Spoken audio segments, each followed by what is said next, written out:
On the CFL vein, let's bring in Sean Campbell, the voice of the Montreal Alouettes, and the home opener comes Friday night with the Hamilton Tiger Cats in town. How you doing, Sean? I'm very well, excited for the home opener. Yeah, I bet. Absolutely. Nice to finally be home. Listen, what kind of fish do you have behind you in that tank, if you don't mind? It's the first thing that came to mind for me. I don't know what they're called. You get them at the fish store. It was my one pandemic purchase. Was a fish tank. I was bored. I was like, why not? I get a fish tank, and a couple of them have died, a couple of them have survived, and so I'm excited for it. Somebody's behind you waving too. Who's that? That's my sons. My boys are at home before they start school next week, so they're just excited that Daddy's home during the day. I want to get them on the air before we hang up today. Okay, I want to see their little faces if that's cool. But listen, before we look at they're around. Before we look ahead to the home opener against Hamilton Friday, talk about the first two games. This, to me, surprising win in Edmonton in week 2. And then everybody thought you were going to win in Calgary in week 3, and that didn't happen. So talk about those first two games, if you don't mind. Yeah, I don't know if it was surprising, the first win, because it was, Edmonton struggled. But for the Owls, it was all about their offense. And they were able to get the big plays. Vernon Adams Jr. wants to put the ball down the field, but their offense is one of the few in the CFL that has actually stayed together. Same offensive line for the most part. They made a couple switches from center to guard. The receivers, BJ Cunningham, Jake Winicky, they're coming back. You also had Quan Bray able to get back after his legal problems. Probably went to play in 2020, but able to play in 2021. Will Stanback comes back from the NFL. So the unit was actually pretty much the same, which all the changes in the CFL, I thought the offense was going to be fine. The defense has surprised me against Edmonton. That's what really surprised me, because there's a lot of unknowns, new guys coming from college, didn't really know much about Wes Sutton or Ahmed Thomas, and they both had big games. And Darius Pickett had a good game against Calgary. So I think that's why I wasn't surprised in game 1. Game 2, a little surprising, because early in the game, they looked like they were in control. Defense got to Jake Maier, and they weren't able to do anything. At turnovers, you thought maybe Michael O'Connor was going to come in, but then the Owls couldn't get any pressure. The Stampeders did a really good job making adjustments with their offense, and I thought the Stamps D was great. I really did. I thought that they kept good coverage. Vernon Adams Jr. couldn't find any receivers. It's something that you've seen with Vernon Adams Jr. in the past. Struggles with the completion percentage. We'll see how this translates to this week.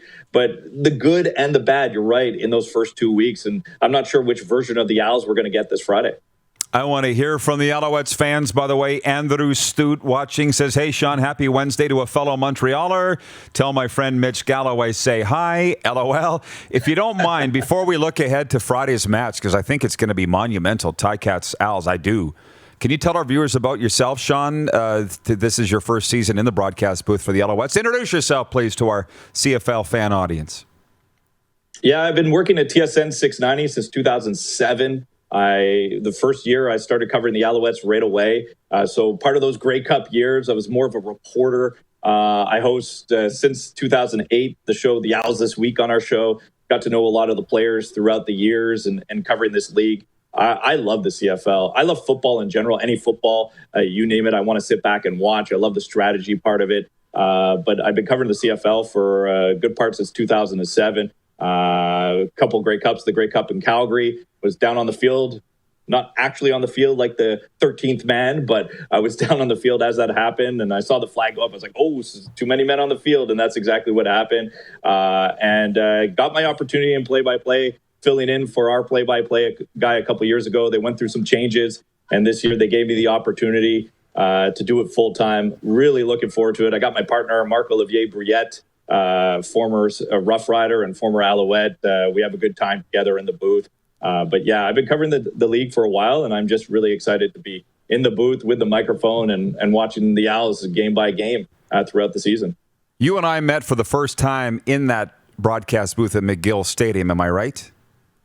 Yeah, I think it was, I'm trying to think how many years ago, because I did a lot of work behind the scenes for CFL on TSN, doing, the bug work, the secondary stats. And I don't know how many games I've missed over the last 13, and I can count them on one hand. I'm usually always there at Percival Molson Stadium. So I couldn't tell you what year it was, Rod, but yeah, I was there. I guarantee you. Yeah, well, I remember the meeting. But also, would you please say hello to my good friend Marco Brulette, your color guy? He used to sit right behind me on the Rough Riders plane, and this won't surprise you, but we always would say chicken or beef, chicken or beef. That was the meal. And, of course, he's a vegan, so he would say, enjoy your animal carcasses, you savages. And he would have the only vegetarian meal on the plane. Oh, yeah, exactly. Marco, he's a real beauty. So, he's so great. Oh, yeah. He's tremendous color guy, by the way, which you obviously know. But to the Alouettes and the Ticats on Friday night, this is a delicious Friday night football matchup because the pressure is mounting on the Ticats. Al's home opener. What are you looking for in this game? I'm looking for the Owls to make a splash. I think that they really want to entertain their fans. It's a message that they've put out with new ownership, with General Manager Danny Machocha coming in, and also with their head coach Kahari Jones. They've sent this message that they don't want to be a humdrum CFL team. They want to challenge. They want to entertain. They want to put butts in the seats. And Vernon Adams Jr. is the perfect quarterback for that. So I expect them to challenge the Ticats defense down the field. Now, I'm curious what the Ticats are going to do offensively. The first 2 weeks have not looked great for them at all, trying to figure out who even their quarterback's going to be heading into the game. And every series, it could be someone different. And both quarterbacks that they have are very effective, but it hasn't happened for them just yet. So I expect the Ticats to kind of get all their kinks out that they did in the first couple weeks for them. And I want to know how the Owls defense is going to respond. They didn't respond well late in the game against Calgary. They need to bounce back, see if they could stay disciplined and keep their emotions in check. But I think the big challenge here is going to be the Owls defense versus their offense. I expect the Owls to put up points. If they can get, you could see in this early CFL, if they can get to 25, that might be enough to win a CFL game right now, but I'm still waiting for that Ticats offense to click. I'm still waiting for that Ticats offense to really hit their stride. So it might be more than 25. I think this might be the first barn burner we're going to have in the CFL this Friday. Well, that's funny you say that. We haven't not had one yet, and it's week 4.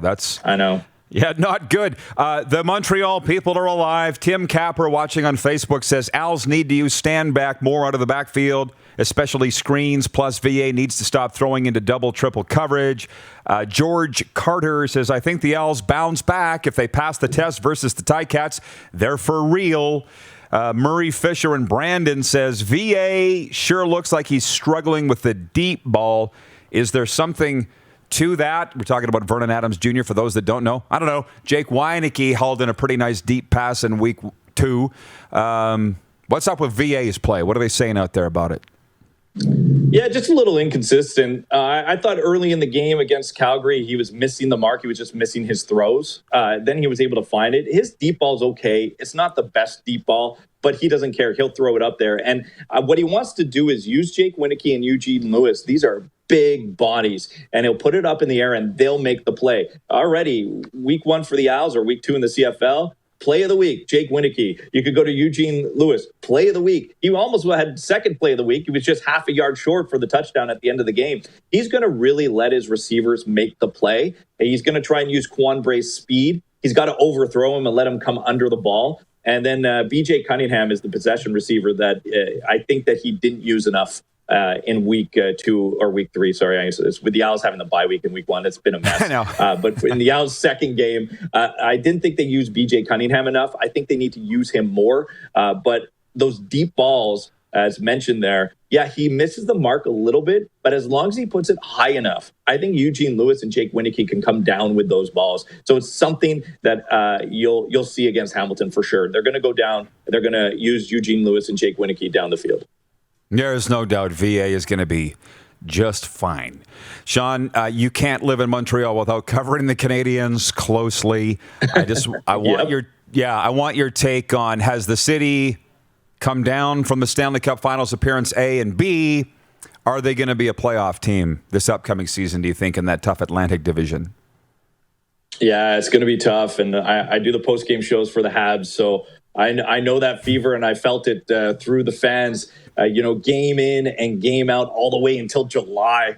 And it has calmed down. It definitely has calmed down in this city. And I think the push kind of was when they got the news about Shea Weber not coming back this year, and I think that really hurt them a little bit. Just that momentum that they felt that they were gaining, but there's still a lot of young talent that they're expecting to take another step. And Nick Suzuki is something special. I think everybody saw that. You're going to have a rookie season coming up for Cole Caulfield. What can he do in his rookie season? Is it 25 goals? Is it 30? Is it 40? You don't know because he's so young. But playoff team, I'm going to say yes. I still think that they have a lot of pieces, and even the ones that they're missing, they are replaceable. But the biggest question mark is going to be down the middle. Without Philip Deneau, it's a huge question mark. Can Nick Suzuki and Jesperi Kotkaniemi and Jake Evans and maybe Cedric Paquette fill that void? Who's going to take all those defensive zone faceoffs? That is their biggest question mark. It is a tougher division. Tampa Bay, Florida, Boston, Toronto, but I think they could squeeze in into the top four in their division. And then once they're in the playoffs, you can already see that the Canadiens are going to be someone to mess with because your goalie's Carey Price. Yes, training camps right around the corner. Sean, great to chat with you again. Have a great call on Friday night, and let's do it again here throughout the fall. Anytime, guys. Have a great show. The radio voice of the Montreal Alouettes, Sean Campbell from TSN 690, also the home of our good friend Chris Knuckles Nyland. Hey, everybody. Thanks for watching the RP Show on YouTube. And don't forget, we're live daily on YouTube from noon to 2 Eastern. If you like what you see, hit subscribe. And if you like the program, check around for other segments of the Rod Pedersen Show here on YouTube.